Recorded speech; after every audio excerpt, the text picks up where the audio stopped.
Hey Earpadz fans! Today, we're going to show you how to replace the earpads on the Sennheiser GSP 300 headphones.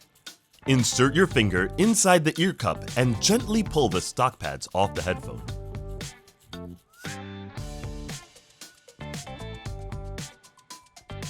Grab your new Earpadz by Dekoni Audio and check for the indicator on the pad marking the left or right side.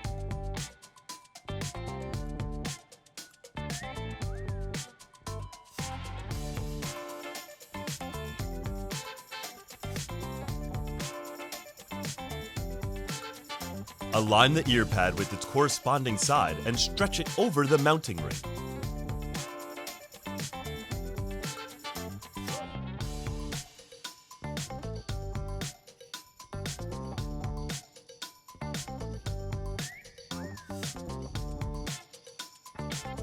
Repeat for the other side.